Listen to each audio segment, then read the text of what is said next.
What's up, everybody? Welcome to today's edition of Locked On ACC. It's Thursday, so we are previewing to the new week 9 we've got coming up here. Halloween, things could get scary for a couple teams, right? They are trying to make their place in the ACC. They're trying to make their claim for being the best in the conference. Who knows how it's going to go down? We all know things could get shaky. So I've got my boy Tyler Aki here from Locked On Syracuse here to break it down. Let's get right into it, shall we?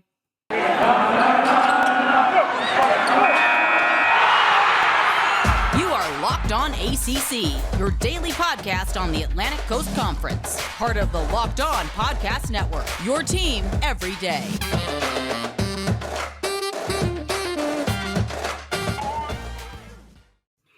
Tyler Aki in the building. Thanks so much for joining the show. I am feeling like it's going to be some shady, spooky, scary things happening going down week 9. I would love to know how you're doing, how you're feeling. Are you ready for this weekend?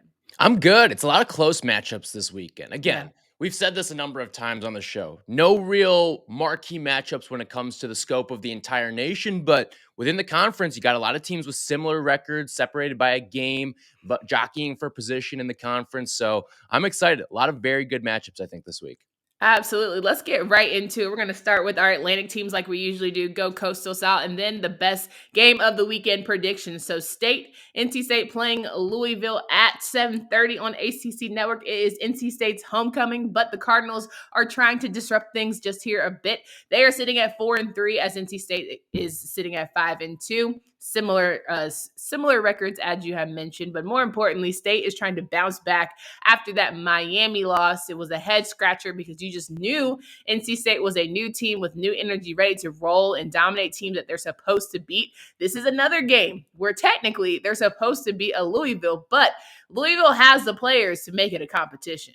Right, and that's what happens. If Louisville can turn this into a track meet, get that offense up and going, can Devin Leary and NC State respond? And, I mean, this is an NC State team coming off a lot of mistakes in that game against Miami. So they're going to have to tighten a lot of things up here. I think Louisville is a very live underdog here. I look at this team, and anytime you have the type of offense that Louisville has, you're going to give yourself a chance in every single game. That's just the way that football, basketball, it feels like all sports.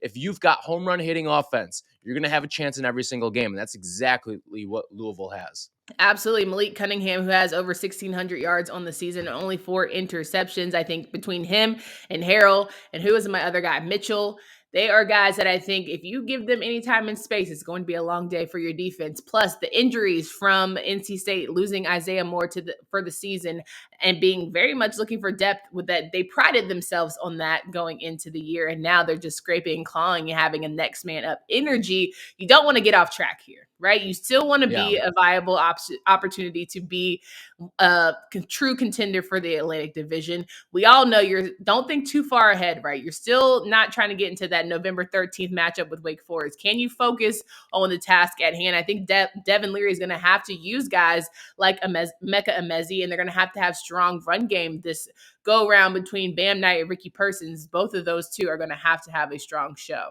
And you brought up the injury to Moore, and that really concerns me against this Louisville team. They're coming off a game where they ran for over 330 yards. And if they get things going on the ground and you limit what Malik Cunningham needs to do with his arm, then it could get scary. And Louisville could really run away with one. Absolutely. All right, next team here in the Atlantic that we cover on Thursday's show, Clemson. They are trying to figure out who they are. 4-3 on the season. They lost to Pittsburgh, and FSU is trying to get a little mojo rolling. Mike Norvell maybe and his guys are starting to figure things out. They are currently sitting at 3-4, and a lot of people are giving a shoe-in for Clemson. But I told the guys earlier this week, Tyler, I am done saying it's going to be a breakout game for DJ. I'm done. I'm done saying DJ is going to have a breakout game. This is going to be the one. I officially have retired that sentence from my vocabulary, and I'm frustrated because I thought things are going to change, but sometimes when people show you who they are, you just have to believe them. I'm going to keep saying it because eventually I'm going to be right? At some point, he's going to come out with one of these. No, I think it lends itself to you being correct here because, I mean, time after time, we just haven't seen it with him. And I get Pitt's a tough team, but it's a tough offensive matchup. They do just enough defensively, and listen, it's not totally his fault. either. You look at the complementary running game. The receivers aren't what they have been in years past with Clemson, and they battled a number of injuries on offense. It's been a tough season for him, just with all the change that he's had to deal with. Because at the running back position, I know people just think it's run ball, catch ball, but it's not. There's a lot of blocking schemes that go into it too. And when you've got all these new bodies shuffling in and DJ sometimes running for his life, it's tough. And I'm not totally excusing him, because he's certainly missed on his fair share of throws and he's made his number of mistakes. But this is a completely team effort for why this Clemson team has not been what everyone thinks and thought it would be this season. Yeah. And I'm interested to see how Jordan Travis, who has Herculean efforts, games against Carolina, and then sometimes he goes missing against games in Jacksonville State. So which Jordan Travis are we going to get this show out? And I think because of the opportunity to beat and take down at Clemson, it's very much there for them to try and step up in a major way. You have Deshaun Corbin, who is certainly starting to find his legs in the run game with 5 touchdowns on the season. But for me, Jermaine Johnson, can you match that energy of the Clemson defense? Can we have a defensive battle, right? Because I think Clemson's defense has not shied away from being great. They've lost so many people, and yet they're still absolutely brilliant. But is this the game that they start to get tripped up because they're just worn down? Yeah, last week against Pitt, they allowed 28 points, and that's double the amount they've allowed in regulation in any game this season, which is phenomenal, especially considering Pitt. I mean, they came into that game averaging 48 points per game. So it just kind of showed how good this Clemson defense is to shut down that juggernaut of an offense. But if you're Jim Phillips right now, you see this matchup and you're just shaking your head. Like, this is supposed to be the marquee matchup of the year in your conference every single season. This should be like the Ohio State battles versus Michigan at times in the Big Ten, where the winner of this game is going to move on to your conference championship. You know what? This is the first time since 2010 that neither team has been ranked in this matchup. And it's crazy. Like, these two teams have combined for 23 of the last 30 ACC titles. And there's no juice to this game. None at all. Just another one we're just going to have to watch. But I would be remiss if we didn't talk about this final game here of a team that you cover actually personally every single day, Locked On Syracuse podcast. Syracuse will be facing Atlantic rival Boston College. And I think that this, to me, is a circle one, only because I've had so much confidence in Boston College. It hasn't gone the way we thought it would. Phil Dracovic being down. Dennis Grosel is not the guy. It sucks to say, but that just is what it is. Garrett Schrader's starting to figure it out. I saw, via social media how Boeheim is coming to Dino Babers' side and trying to give him a little pep of confidence here. Nobody thought that they would win more than 4 games, and here they are about to potentially win their 5th. How are you feeling about this matchup? Well, this is a must-win for Syracuse in terms of if they want to go bowling, they have to win this game. Okay. And if they don't, it's over. Like, the dream of a bowl game is over, essentially, because your remaining games are NC State and Louisville on the road, and then at home against Pitt. Yeah. You're going to have to prove 2 things here the rest of the way. Prove you can win a road game, and prove that you can go out and beat a team that you're favored against. And this is the first time this season against a FBS opponent that this team's been favored. So I want to see Syracuse go out there, and they've got the personnel to do it. Punch this team in the mouth on the ground. Okay, you don't have to rely on the arm against Boston College, because on the other side, their quarterback hasn't done a whole heck of a lot to inspire any confidence. So I think Syracuse comes away with this one. This is a really important game for them. They've played in so many close games, but again, it's going to come down to, does Dino press the right buttons at the right time for this team offensively? Clock management, and the special teams has been a disaster this season too. And we've seen at times how games can turn on the little special teams plays. Even some of Syracuse's wins have come on special teams and their ability to pick up some of those hidden yards. Listen, I'm wondering how important last weekend's win against Virginia Tech was. Like, I think everyone just breathed a sigh of relief. Yeah. That was a must win too, right? They've been so close, losing by three times in a row, finally getting it done. And you just got to keep that momentum rolling. You cannot stop now. You cannot, slip up. Whatever's working, Sean Tucker, you got to keep using that, right? Yeah. You got to keep capitalizing on that offense stuff. But defensively, for Syracuse, do you play down to a Grosel who's figuring out his way, we've seen flashes of him do well? How do you kind of see that matchup going? I don't think that this defense plays down to anyone. I think this is a unit that Tony White has done a really good job defensively, getting them ready for every single matchup. It didn't matter if they were going up against Clemson. It didn't matter if they were going up against Ohio. This unit hums. And like, they love to get after the quarterback. One of the fascinating things is Dino Babers led defenses have usually relied on turnovers to be effective units. I mean, year in, year out, one of the tops in turnover differential. And with this Syracuse team, they get almost no, like I could probably count on one hand how many turnovers they've gotten this season, at least the ones that I remember. And that they go out there and they get after the quarterback. And that's the sign of a really good defense, because turnovers can sometimes be luck. Sometimes it's the quarterback making a bad throw. Sometimes it's the nose of the football bouncing your way. But when you're getting after the quarterback and you're overwhelming offensive lines, that's a unit that's moving fast, moving downhill, and they're just beating you in the trenches. And that's what this team has done this season.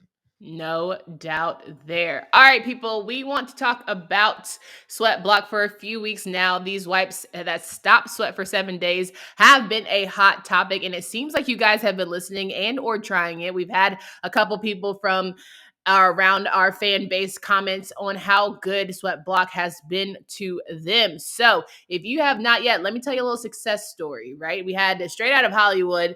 We have a producer who was working on the set of a Marvel movie. Maybe you've heard of it. He was working, 18-hour days for weeks in Atlanta heat.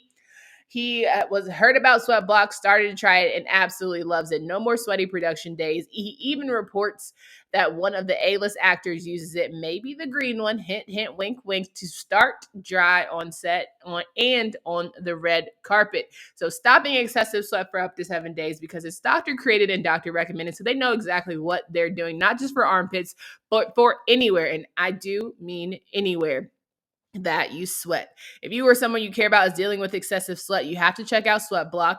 Get it today for 20% off at sweatblock.com with promo code LOCKEDON or at Amazon and CVS. This episode of Locked On ACC is brought to you by McDonald's, proudly serving communities since 1965. McDonald's has always been more than just a place to get tasty, affordable food. It's a place where friends and family can come to reconnect, a place where classmates can meet up for a study group, knowing they'll have dependable Wi-Fi and endless supplies of French fries and McFlurries. Win or lose, it's a place where teammates, competitors, the home team, or the away team can come to recharge. It's the place you always look forward to stopping at on a long road trip to rest your legs and refuel. Make sure you guys stop by your local McDonald's as you're preparing for the rest of this football season and you're gearing up for a very exciting ACC basketball season as well.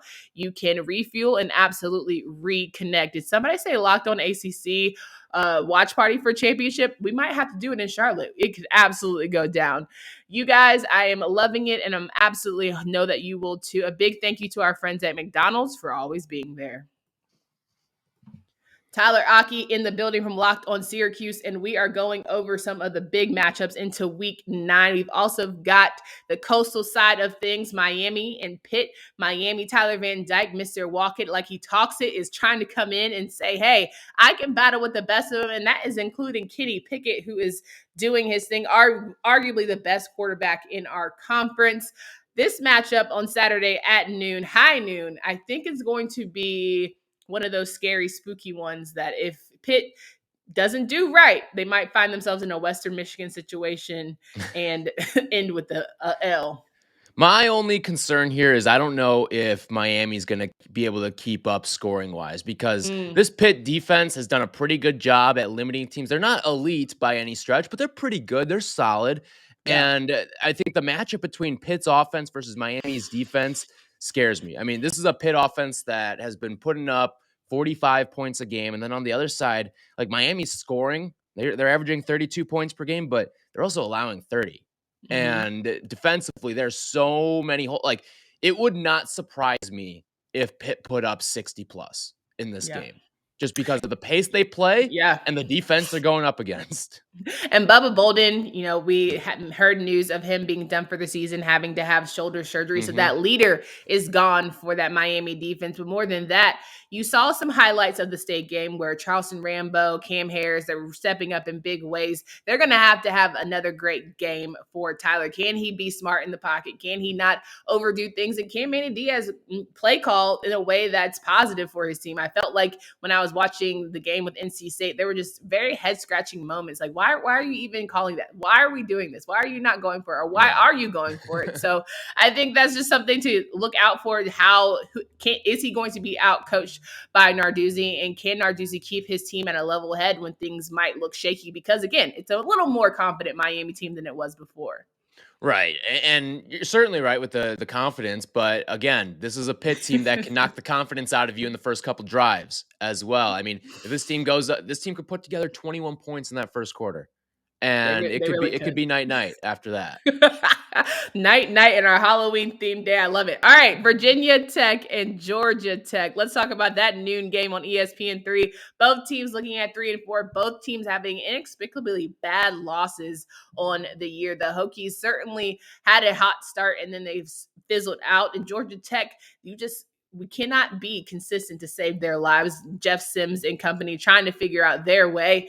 This is a game, to me, it's all about pride. Like, who just wants it more? Who, may not necessarily be at the top of the coastal conversation, but still really wants to play for their program and say, like, listen, my coach doesn't stink. I'm actually just trying to figure things out and hopefully roll. And Georgia Tech sort of reminds me in a way of Miami in terms of their offense and defensive disparity. I mean, the point differential there is less than 2. And I look at this Georgia Tech team. I like the offense. I think Jeff Sims has done a good job this season. And Jahmyr Gibbs, they've got the horses on offense to put together consecutive good performances. Even in the losses, the offense has shown up. Just take their last loss against Virginia. Still slapped 40 on the board. So that's not an offensive loss. That's a defensive loss that allowed 48 on the other side. And we've seen time and time again with Georgia Tech and Miami as well. Defense has lost games for this team. And that's something that against Virginia Tech, I don't know. I think it lends itself to a heavy favor for this Georgia Tech team, because on the other side, I know Virginia Tech figured something out offensively last week against Syracuse, but I mean, I'm going to roll with the track record here of you not being able to score north of 30 points most weeks. Yeah, I 100% agree. I think Burmeister had some good moments on the season, but he has not delivered or lived up to the hype or expectation that I'm sure he put on himself as we started. And Fuente, I mean, he's solid, but defensively, and it's okay. They have a great offensive line, very mature. They're able to help, but they can only do so much. Like there are too many weapons. And I don't know if we go this to like a coaching issue, but there are too many weapons in Trey Turner and Blackshear. Yes, Trey Turner and Blackshear that are really excellent. That's just like, why is it not, coming to pass when you look at it on the field? It's the lack of home run plays that they've been able to put together on the running side of the ball, because I mean, Burmeister, you can only trust to do so much, but last week was the first time they've popped off a run of over 30 yards. Yeah. I mean, we're this deep in the season and it's a running predicated offense, and it's taken this long to get one of those big plays. That's concerning. So if you're not popping off some big plays against Georgia Tech, you're going to find yourself in for a long afternoon. All right, final thoughts of the day as we are gearing up for what should be a great week 9. Tyler, I would love to know, who are you excited to see this weekend? Well, whenever Notre Dame makes its way into the conference, I'm looking for an upset. And that means your Carolina Tar Heels, the task is at their hands now. And listen, I mean, this is a Notre Dame team that I think is a little bit fraudulent. I know they're 6-1 right now, top 15 in the country, but I mean, you look at what they've done offensively, it's not really that impressive in my eyes. I mean, Notre Dame or UNC is actually outscoring them by about a touchdown per game and also outgaining them yardage wise by 100 yards. I think UNC's got the better offense this year. I think Notre Dame sort of skated by their defense that has helped them and set up short field position. It's going to come down to, can Sam Howell limit the turnovers for this team? And if so, I think UNC's got a really good chance against Notre Dame. Now, Tyler, I don't know why you put all of that pressure on UNC, but here, let me tell you. No, I think last season, if you looked at this matchup, right, Carolina went to sleep in the third and fourth quarter. Like you did not find them. So if Carolina can figure out a way to still be offensively sound, you absolutely can make this a game. Kyle Hamilton being out is going to be like, it sucks to have a guy down like that, but they've got it. Carolina has to figure out a way to make that work in their advantage. More importantly, defensively, we have a rotating cast of quarterbacks, it seems, in Notre Dame's arsenal. It's not an Ian Book who can deliver and figure out ways to get that offense rolling. So everything is playing in your favor, but can you go away and step up? That's the thing. Like, I think in a night setting, and I think just having the kind of eyes on you, can you figure it out and be the team everyone said you were supposed to be going into the year? Whew, that's a lot of pressure. I don't know. I don't know if that's the Carolina team that I've seen this season, but we've also already had 3 guys in the transfer portal, and we haven't even finished the year. So I think it's just really interesting. I don't know what's going on over there. The murmurs are saying other things, but who knows? Who knows? All I know is the biggest game I want to see, and I'll say it on the Today Show, and I'll say a different game tomorrow, Wake Forest and Duke. And I know everyone's like, oh my God, it's going to be such an easy one. But you just can't go to sleep at the wheel. 7-0 is a good feeling, but it isn't exactly like they've been playing as a 7-0 dominant rolling over teams. Don't let Halloween be the trap game. Don't let Duke figure out how to do that offense, because their defense is not, crummy. Dwayne Carter and company are excellent defenders. Jeremiah Lewis are guys that love and thrive off getting turnovers. So you just cannot fall asleep at the wheel just because it's Duke. They will love nothing more than to spoil your perfect season. And listen, Duke can get things moving on the ground too. Yep. And this is not a good Wake Forest defense. And I do have a question I want to pose to you in a second. But like looking at Wake Forest, though, they've sort of passed all these tests. I mean, they've been the trendy team to fade, it feels like, the last couple of weeks. Even a team like Army, they went on the road against Army and slapped 70 on the board in regulation. Like, that's impressive. You won by 2 touchdowns in a game that featured 126 points. I mean, that to me was I was very, very impressed by Wake Forest. Now, they also can't stop a nosebleed right now defensively. You look at the point totals that they've allowed in their last 3 games, 56, 37, 34. Yeah. That gets you a little itchy and scratchy, but I want to ask you this question. Who is the best team right now in the ACC? Is it Pitt or is it Wake Forest? Ooh, great question. I would say on paper, Pitt. I would say emotionally, Wake Forest. Is there a difference? What do you mean by emotionally? I don't know what that means. I mean, as a female, there's always emotions. But no, I think that Wake Forest is just, they're building off their hype because they're figuring out ways to win. They've been in tough situations where they've had to come through, right? Pitt hasn't necessarily had that. They've been battle tested, and Pitt's been battle tested and failed, right? If they had beat Western Michigan, I think we would be having a different conversation. They know that one got Pitt would be a top 10 team right now. 100%. 100%. They'd be on the outside looking in of that college football playoff. And listen, if Pitt's a 1 loss, because I think the college football playoff committee wants to put Pitt in over Wake Forest if they have their druthers here. And when you look at a Pitt versus Wake Forest potential matchup in the ACC championship game, winner of that might have an outside chance of getting in. It'll be tough. You'll probably need a little bit outside help. You might need Ohio State to lose 1 more game. You'll probably need the Pac-12 to falter at some point. I think Alabama and Georgia, as long as they win out, it should be. I think a 2-loss Bama team is still probably getting in over Pitt or Wake Forest. But I don't know. You're probably going to need Cincinnati to stumble. You're going to need some help, but I don't think it's totally impossible either.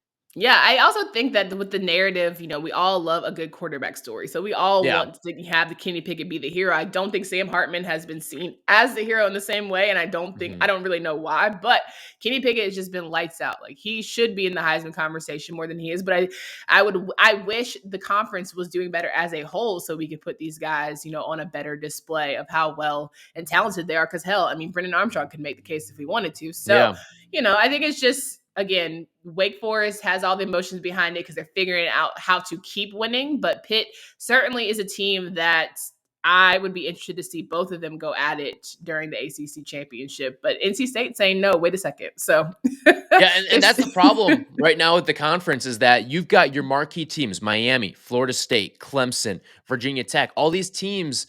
Your best team's 4-3. Yeah.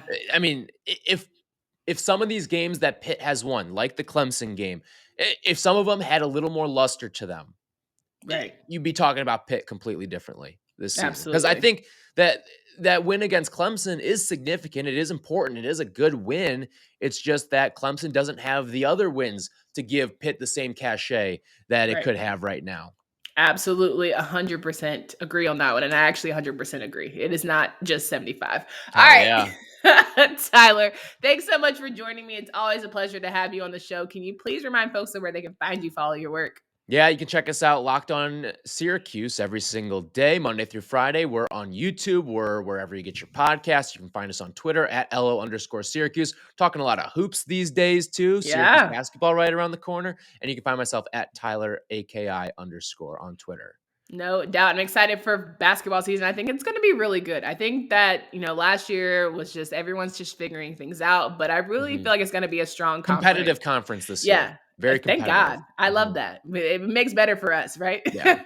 Guys, come back Friday. We have Freestyle Friday. We have Drizzy Drake in the building. We're going to make sure that we get you ready for all of your betting action needs. Until next time, it's Candace Cooper and Tyler Aki.